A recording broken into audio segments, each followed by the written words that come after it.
Hey guys, and welcome to Salty About Health. My name is Dalaney Algier, and I'm here with my mom and co-host Mary, and we just want to welcome you to our podcast. So mom, first question, why are we salty about health?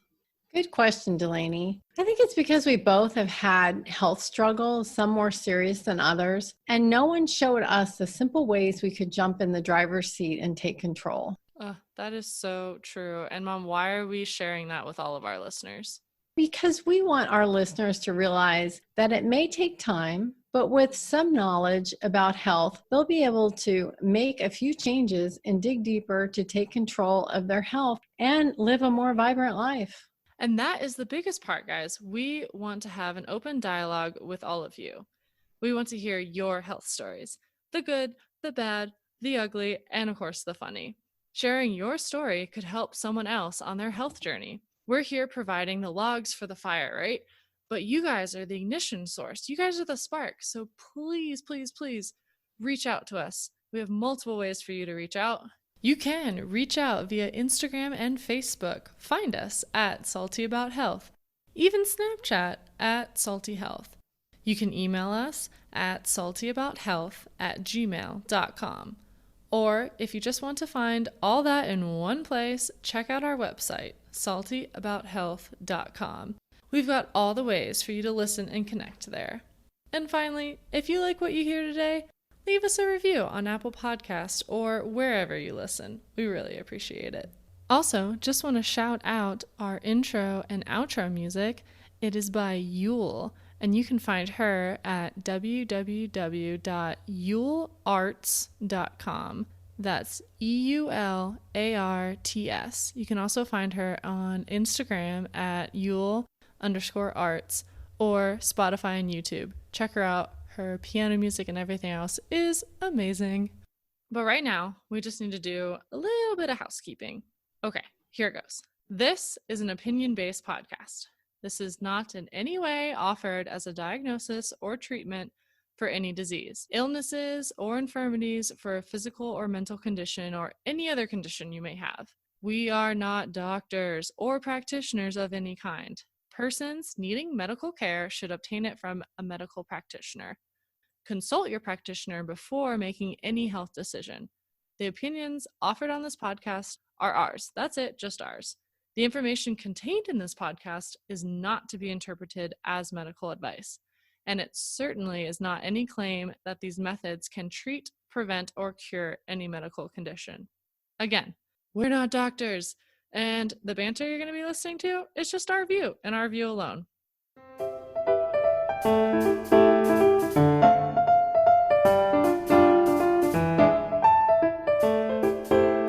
Hey everyone! So, we're launching our first show with one of our favorite topics, parasites. Woo. Okay, I don't know if most of you are thinking, hey, I don't have parasites, but actually the sad fact is most of us do have parasites. And my mom always quotes this doctor who says that if you have a pulse, then you have a parasite. Not, of course, to be confused with the quote, if you have a pulse, you have a purpose, by Rick Wilkerson Jr. Which is actually, it is good. If you have a pulse, you do have a purpose, but that's not what we're talking about today. Okay, see, there you go. So, anyways, both great quotes to consider. And on the topic of parasites, I remember the story that my mom told me about.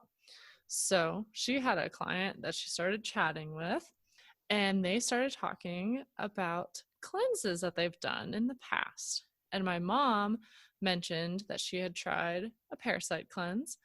And this lady was like, oh, that's interesting. I've never done a parasite cleanse.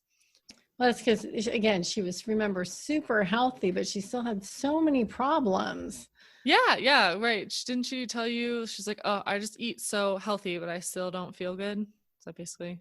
Yeah, and so we couldn't figure it out, but she had never tackled parasites before. Okay, so she went home and did something that we're not going to recommend here, but she did a week-long bone broth fast. So yes, she came up with that on her own. Yep. Yeah, because like I said, most people don't even know what bone broth is, but it is really good. Actually, as the stock of a soup, it's good, right? It's pretty good.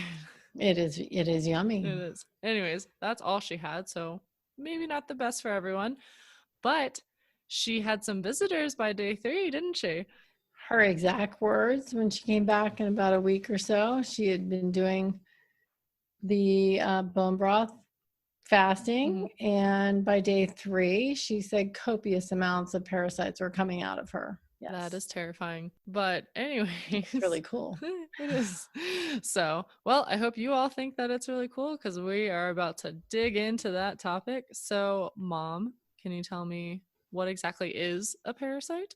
According to the dictionary, a parasite is an organism that lives in or on an organism of another species. So that's its host, and benefits by deriving nutrients at the other's expense.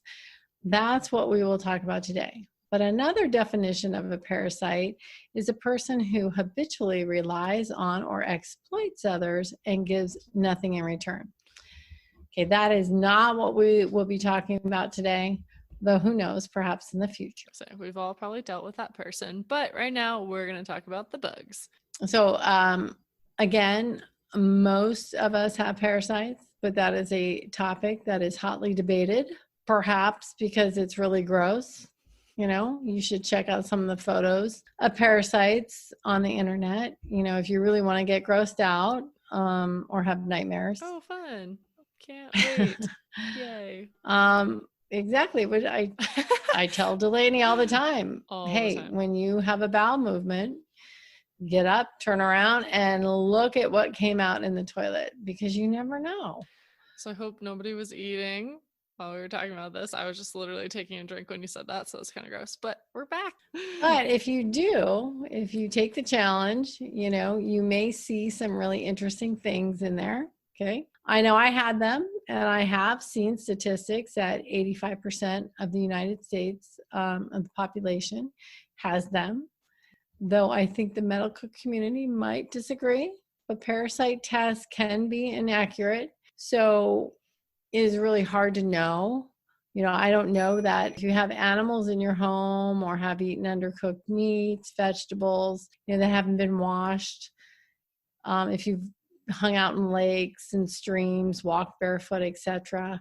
There are just so many ways to get parasites that you have a higher probability of having them than not. Yeah, you basically described my summer of frolicking, not in a lake. What about like the beach by the ocean? Does that still count? Yeah, I don't know. I mean, I would think that you can get parasites just about, you know, anywhere. I know the Nile is a place where they tell you not to go barefoot. Yikes. Just FYI. Okay. Isn't it like the Amazon too? I feel like I saw this video a long time ago, maybe in school, but someone was swimming in the Amazon and some like big worm or something like went into them. Oh, I'm sure that's a probability. I mean, you know, mosquitoes bite you and you can get parasites. Oh my god. So Okay. it's just let's pervasive. Yeah, let's talk about that. So what are all the ways that they can get into our bodies then? Well, parasites can get into us in many different ways, you know, not just the food we eat. They can enter through the skin, the respiratory tract, digestive, urinary, and reproductive systems. So like when your doggy gives you a kiss on the mouth after licking his, you know, behind, they can happily make, you know, the parasites make their way into a new host, which could be you. Also, can we just PSA to the people out there who let their dogs lick their face? I know you love your dog. When we had a dog, like she passed away a few years ago, but Mom knows when we had our dog, we loved her so much, but we still did not let her lick our faces. No, we didn't. Like, please don't do that. Anyways, but we did let her sleep with us, and that's true. Sometimes, yeah, I'd wake up with a tick on me. So that's okay. So we still got parasites anyway. Yes. But we love our animals. So we could talk about a parasite that I think everyone is familiar with. Okay. That would be crabs.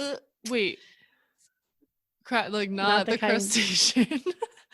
Not the crustacean. Not Maryland loves their crab cakes. So but different kind of crab.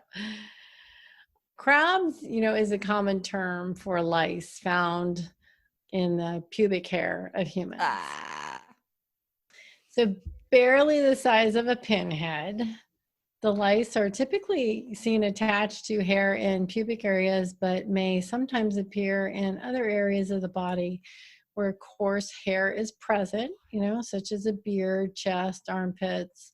I know one of Dalaney's friends likes men with very thick beards. You call it the lumberjack. She does, look. yes. Her preference for men is the lumberjack look, which is a bearded guy in a flannel shirt.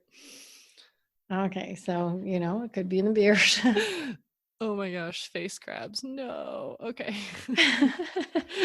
So, I mean, but I wonder, if you get a Brazilian wax, does that prevent you from, getting pubic lice? Oh my gosh, or do they just crawl to the rest of the hair on your body? Can it happen on your legs or no? Just is that coarse hair? Just be in nice warm places. So I don't know, but if you don't have any hair there, I'll have to look that up. Okay, so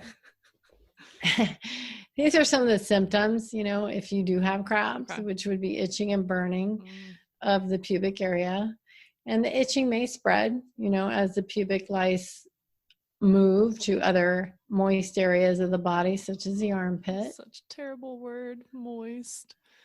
No. I feel like my whole body's itchy right now. I probably don't have crabs, but I feel like I do. Well, I doubt you do. If you did, you might want to talk to your fiance.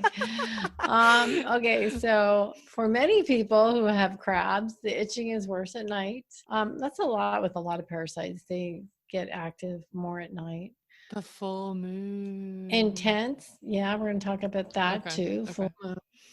So intense or prolonged scratching, may lead to skin injuries that may become infected by bacteria. And the source of the infection for pubic lice is intimate contact with an infected person, because lice do not jump or fly.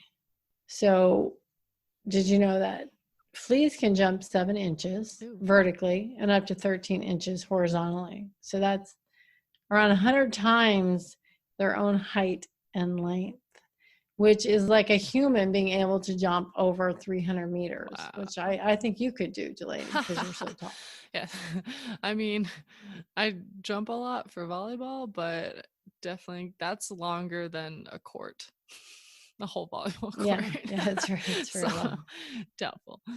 But that's really cool. So since transmission occurs during intimate contact, actual sexual intercourse is not necessary, for the spread of pubic lice. So, okay, so if it's in a guy's beard, like, can you get it from him just from like giving him a hug, even like as friends? Like, yeah, and I think they say that's what I read some statistic. That's why women get it more, because they hug more. They're closer. And guys don't really go around hugging, anyone usually besides their girlfriend or someone they want to sleep with or something. Oh, okay. So I'm just saying, guys aren't real huggy. That's funny. But women are. Okay. And, women. So the social distancing right now is saving us not only from COVID-19, but also from crabs. Well, potentially. That's true. Unless you social distance and had a towel and someone else came and used the shower and used that towel or bed sheets or clothing, and that person had crabs. Oh, so even if if you don't wash them, then they would get it, right? Well, yeah, I think crabs are kind of hard to get rid of. Even if you do have to wash everything, and some people shave their heads. There is medicine at the store, at the pharmacy you can get. Okay. But you do have to wash all your linen, and it was before you were born, I lived in an apartment, and the neighbors had people coming in and out. And I guess one of their roommates, they had a few people in there to afford rent. And one of their roommates, I remember, she was a redhead, she brought crabs into the apartment, and they were all very, very, very upset with her. Whoa. And I don't think she was a roommate for long. But I remember linen, I think they just, they were telling me everything they had to go through to get rid of Oh them. my gosh. So, depending on the parasite, they seem to be stealthy and accurate at finding hosts and getting into or on the bodies of their hosts. So they sure. really are ingenious little suckers. And that's just, that was one example, crabs. Okay. Okay. Well, okay, so that was crabs, but what in general can parasites do to us then? Parasites trigger the immune response and reduce the effectiveness of our immune system. Wow. So, as a parasite continues to infest the body, it can damage areas including the nervous and gastrointestinal system. This makes further stress on the already weakened immune system, and they can also create serious health problems by stealing your nutrients, creating vitamin deficiencies, and again damaging your organs, which is what, when at the beginning we told the story, we had the young lady who did the bone broth. Mm-hmm. She was so healthy, but she wasn't, she was eating healthy, but she wasn't feeling healthy. She was doing everything right. And this would be a perfect example because they were creating deficiencies in her and damaging organs. Yeah, so it's like she was just putting the food in and then it wasn't even going to her. It was literally like having siblings, not that I've had them. I'm an only child, but stealing your stuff, stealing your shit. And you're like, what the heck? Exactly. So you're doing everything right and she's not understanding, well, why am I not getting better? Yeah. So, so sooner or later, this can lead to the exhaustion of the immune system. And she was so thin. She was just so sick. And again, she had a perfect diet and everything else. Wow. So a weakened body, cannot protect itself adequately.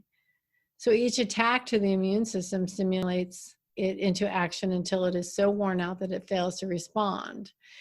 And there's this book by, it's called The Truth About Cancer by Ty Bollinger.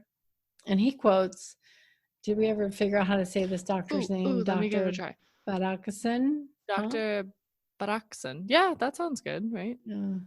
Well, it sounds good to us. So I apologize if we're not pronouncing that right. But she says that many of the patients she sees suffer from immune suppression caused by persistent viruses and parasites, which are also common predictors of cancer.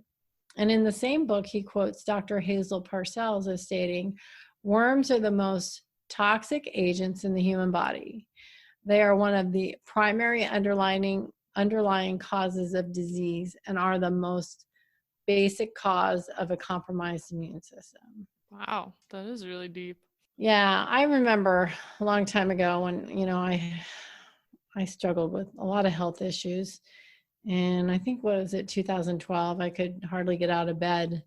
And so I just kind of, decided I had to figure this out myself. And I did do parasite cleanses eventually when I figured out how, dangerous those little suckers are to people.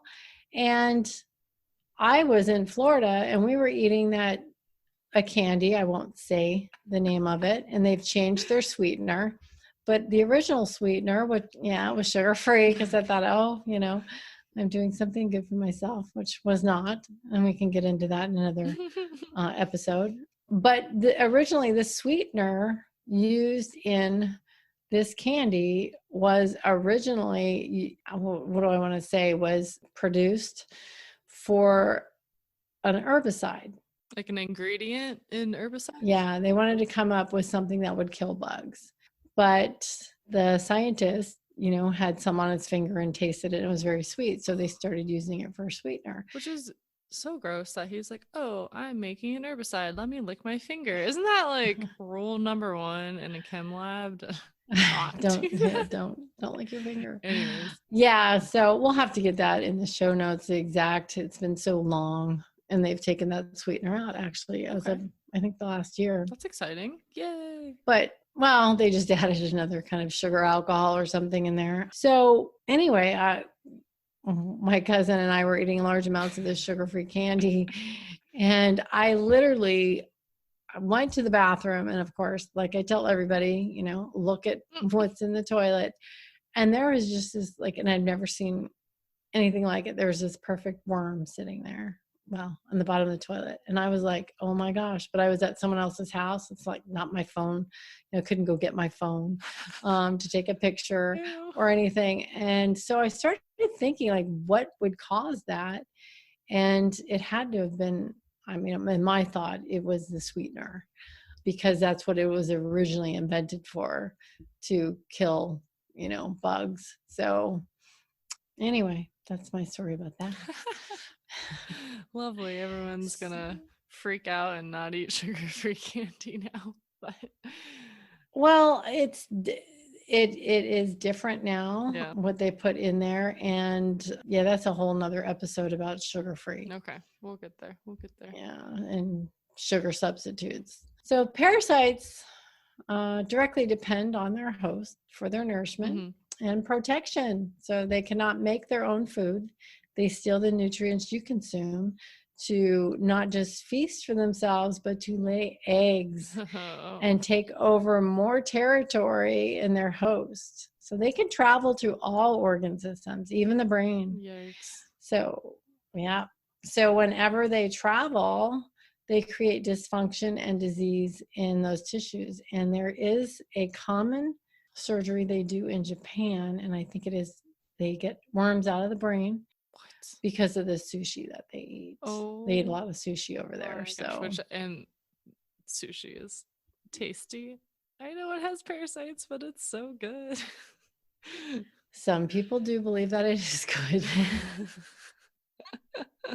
But that's wild. So they're just like, yep, I'm gonna eat this, and I know I'm gonna get a worm in my brain, but I can just go get it taken out.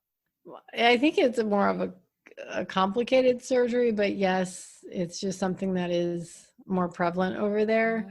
And I think it's just a cultural thing. So, yeah, it's not like they're not going to eat sushi. Yeah. And I'm sure sushi is fine for a lot of people. I don't want to tell people not to eat sushi. It's no. It's just something to look into. Seems to be happening a lot where people eat a lot of sushi. They have a lot of surgeries where they take parasites out of your brain. Well, also, people are afraid to eat pork, and I eat pork. I like pork, but I have read if you freeze it for 48 hours. So when I buy it, I throw it in the freezer, and then, when I'm ready to eat it, I eat it. So that's one way. I freeze most of my meat. Yeah, and I even actually bought some pork at the store the other day, and it had on the package that it was prepared and frozen. Like, it told you that they froze the meat on the packaging. I have never seen that. I've never seen that before either. Yeah. So I just, because I was looking, and you and I are picky about our meat anyway, so I was reading all the labels of everything, and that just, it caught my eye. I'd never seen it before, that they were advertising that they froze pork specifically. So, well, I think that's a good. Yeah, it's great. It's probably a good practice. Yeah. Yeah, I know people tend to get tapeworms from undercooked pork, but I think if you freeze it, you're pretty safe. Yeah. And again, I would, 2 days is probably good. All right, but so we're talking about all this. What are some other symptoms of parasites that can happen? Like, how do you know you might have them? Yeah, there are lots of symptoms. And again, I tell people if they look up symptoms to any disease, they're going to think they have that disease. Oh, yes. Yes, the internet.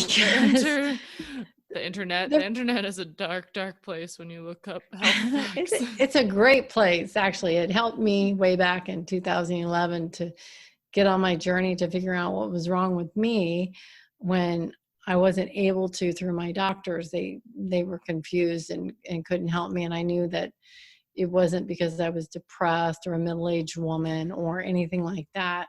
So the internet can be a great place, but yes, all the symptoms tend to be the same for every disease. Yes. So we'll just take this with a grain of salt, and I'll run through them. Okay. But I think our biggest thing is parasites are something people should really think about. Yeah. Because most people have them. Yeah. So inability to gain or lose weight, chronic sinus or ear infections, itchy ears or nose, anal itching, especially at night. Yes, parasites get very active at night. Oh my goodness. Digestive problems, gas and bloating, diarrhea, allergies, constipation, IBS, grinding teeth while sleeping, arthritic pains, skin conditions, eating more and still being hungry, water retention. They say that's mostly from tapeworms, crawling feeling under the skin, floaters in the eyes. I thought that was very interesting. I know, Yikes. a lot of people have floaters, so it doesn't mean everybody, it's because there's parasites there, but I do see that come up again and again when you're looking up symptoms for parasites. And then liver and gallbladder trouble. Oh so yeah, because like probably half of those. I mean, even when I'm on my period, I have gas and bloating. So, like, and allergies, like I sneeze for random reasons. I have so many of the things on this list have happened to me. Well, also, what, I don't know, we didn't include this, but over a full moon, a lot of people think they just go crazy, especially women, once a month because of their cycle. But actually, my thing was definitely around a full moon, I would be walking the dog at night and I would just get bitchy and just feel different. And I did kind of back into that. I learned, like, why am I crazy around a full moon? And parasites, I did my research and I started doing parasite cleanses over full moons, which you can do them, anytime, but they tend to hatch. The eggs tend to hatch over a full moon. Oh my gosh. And so what I do is I just go to the health food store, get my parasite cleanse and take it. And then 5 days over the full moon, I let that go. And, then I go back to the health food store, get another parasite cleanse and do it for another 10 days. So it's like 10 on either side because a lot of the cleanses don't kill the eggs. So you have to let them hatch. Oh, this just like reminds me of, what's that movie, Alien or whatever? Oh yeah, there's a lot of where they like go in you and then an egg and then it like pops out of your chest like that. Yeah, they have some pretty cool stuff on the internet where that actually happens, especially more near the equator, where they will lay their eggs in you, and they do hatch and they come out of your skin. Okay, please tell me how to get rid of them then. Okay, so first of all, if you suspect parasites, perhaps you can go to your doctor and ask for a test. But we say good luck with that because they're not all that accurate and very hard. Stool tests just are not that accurate. And you can also get curious and make a few changes in your life, with what you eat. And there are also parasite cleanses, which I was talking about earlier, that you can purchase from your local health food store. And I personally do a parasite cleanse every spring and fall. Actually, I spent 2 years removing parasites from my body at one time, just doing a lot of parasite cleanses because I've lived all around the world and or visited and so not that means I have more than anybody else because you can get them here without ever leaving a 30-mile radius from your home, but I did travel pretty much anywhere and everywhere. And I never used caution eating or drinking local food because I was young and invincible. And their food is so good when you travel. Street food. Okay. That is true. I love local food.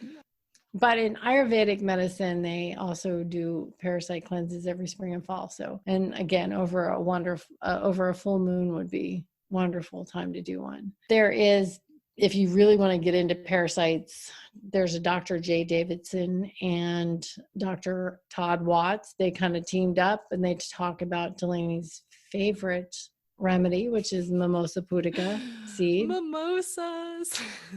Yes, she loves mimosas. Not quite the same thing, but I'm sure you could put some in, a mimosa. Drink it down. I don't know. Oh, I want to try it now. I've never actually bought mimosa pudica. I need to go out and find it. Does it come in powder form?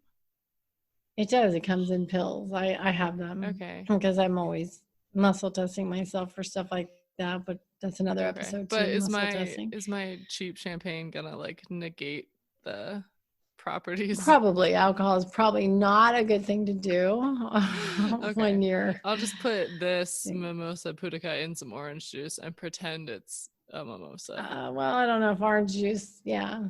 It's just so sweet, parasites like sugar. Well, it'll draw them out, right? Maybe no, just not.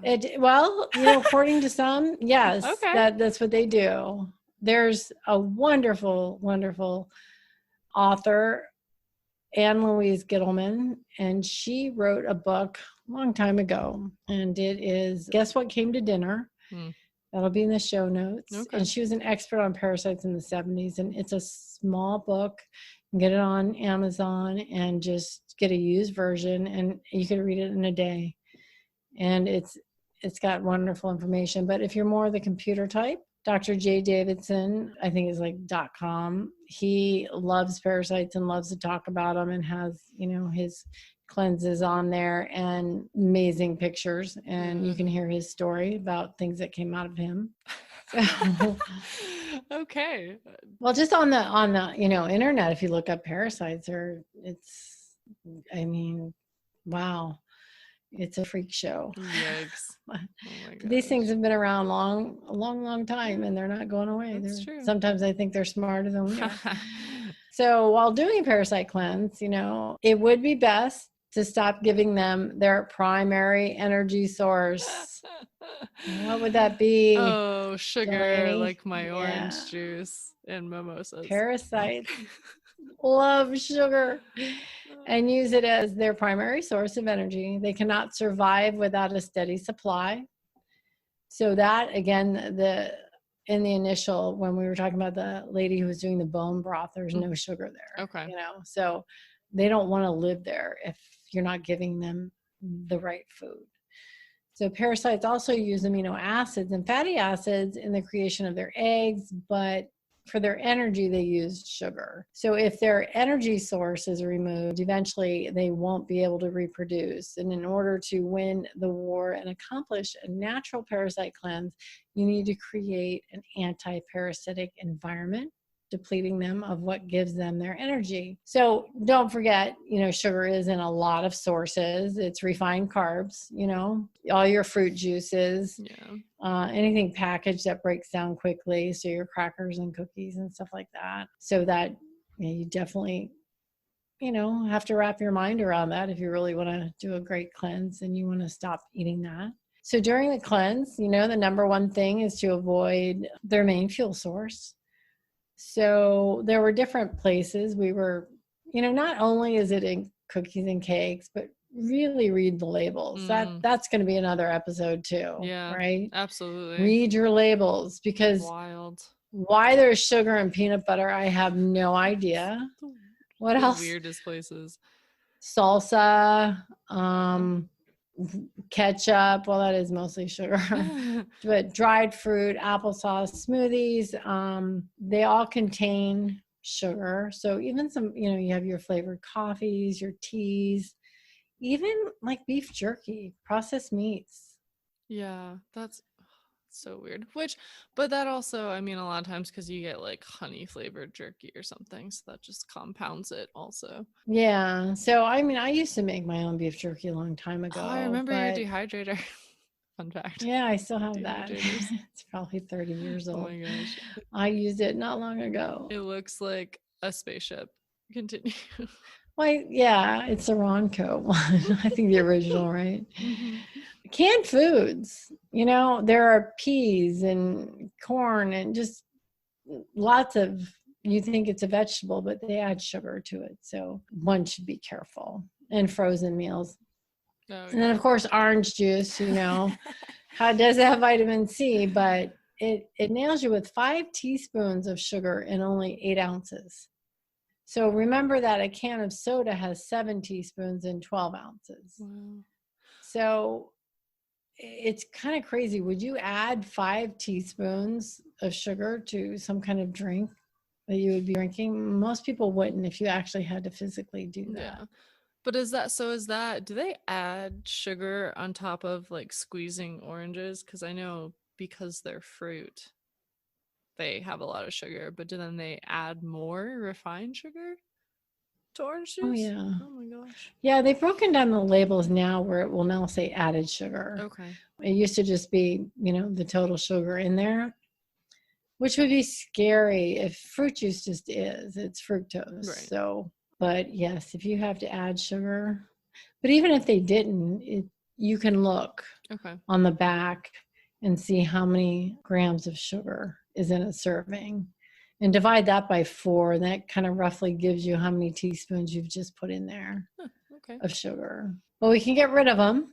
Yay! We This can. is getting really dark. And sometimes it takes longer. Yeah. 2 years. Well, sometimes, but just one, if you could just do one in the spring and fall, I think that's fantastic. But first, again, sugar. Second, replace crappy food choices with fresh unprocessed meats and organic eggs if you can for your protein sources. And you can add spices. Spices are natural antiparasitics. So like ginger and turmeric and oregano, they actually have antiparasitic effects, and you'll see other cultures use tons of spices, and many of those spices are antiparasitic. So those cultures just add it to their food, which then just keeps the parasites down. Plus a good digestive fire in your gut. That's the first line of defense. Having a lot of stomach acid helps curb. Okay. I was going to ask parasites. what that digestive fire was. Yeah. So low carb dishes, definitely when you're doing the cleanse. And a lot of people will include coconut oil, if that's something you like. They have found that it is also a natural anti-parasitic. I have the best coconut oil recipe for, okay, popcorn, but I guess make it healthy popcorn, just plain, absolutely nothing. But toss it in coconut oil and garlic. Boom, you have 2 anti-parasitic things, and it's delicious. Being delivered with your popcorn. Yes. Yes, it's so good. It does sound yummy. It is a carb, but it sounds yummy. So after your cleanse, well, you should always add things like that. Herbs that are antiparasitics, and thyme, basil. It doesn't matter. Just add all those spices. Just add them all to your food. Yeah, they're just all really good. Yeah. And another thing is pumpkin seeds. Oh, so good. Yeah, they've always said that pumpkin seeds are antiparasitic. So cool. For those of you who like pumpkin seeds, Dalaney makes her own around yes October. Yeah. Yep, October. I go pick out my pumpkin, carve it, gut it, and then this is Mom and I's recipe. We do salt and Old Bay, which is just a mixture of spices that you could probably make yourself, but it's branded. But put that on there, roast those pumpkin seeds, and you just have a party in your mouth. Yes, they're delicious. And if you can't do that, there's, I don't want to say the supermarket because a lot of people might not have them, but there is a brand of pumpkin seeds that are just dry roasted with sea salt, and I think they taste like Fruity Pebbles. Ooh. They just have a wonderful flavor. But you can find those at the supermarkets too. And that's the inner seed. I think, Dalaney, when you take them, you have, it's the shell, the outer shell too. Yeah. And the pumpkin seed, you eat the whole thing like I do when I make them at home. I didn't realize there was like an inner and outer part. I thought they were just one thing. Okay. No, the white, which most people eat them that way, but if you just get the little inside part, sometimes they sell them that way too. So it's like, but sunflower seeds, you don't eat the outside part. No, I don't. I don't, but that's weird. No, I haven't either. So that's weird that I don't do it for pumpkin seeds. Anyways, I haven't died yet, people. So I guess you can eat the outside of a pumpkin seed. Yeah, I think most people do. So, but if you go to your local Asian market or farmer's market, you'll find a lot of non-starchy vegetable options, low carb vegetables. for the cleanse. Yeah, they have Actually, really cool stuff. it's amazing to go in there. You'll find things you've never seen or eaten before, and they're wonderful to try. Yeah. Or you have eaten at like an Asian restaurant or something and just like didn't know it. I have one friend, her family is Chinese, and I've gone out to restaurants with her and she's like, "Oh yeah, this is this and this is that and blah blah blah." And it's in like your fried rice and you have no idea, and it's just like these really cool vegetables. Yes, yes. And there's a root, and I can't think of the name. It's like gangla or something that the Asians add to their dishes, and that's really a healthy root too. Actually, they add a lot of things that they just put a little bit in everything that they eat, and it's really healthy for you. If everyone can't tell, we really love Asian food from any part of We Asia. like any kind of food. Yeah, that's true. Honestly, any kind of food. So, be patient with yourself during this transitional phase. I worked on getting rid of my parasites for 2 years just because I was just inundated apparently, and came up with even rope worms at the end, the very last thing that wanted to come out. Oh my gosh. It wasn't like I had all these things coming out all the time, but I would just do cleanses and usually got some things out. So for a brief time, parasites can revolt, because you've disturbed their comfy, sugary environment. So this can stir up symptoms and cravings, and things tend to get a little worse before they get better sometimes, especially if you're craving something that is not healthy. It's something inside you talking. Yeah. That's a good indication also of parasites. If you just try, let's say you have cheese, cheese has a lot of lactose in it. So, or I don't know, a bowl of ice cream or a donut every night, and then you just try to stop and it's difficult. There's a reason for that. Your body's just expecting it. And when you change your diet and go to less sugar, more healthy whole food, your body will start craving that too. Yeah.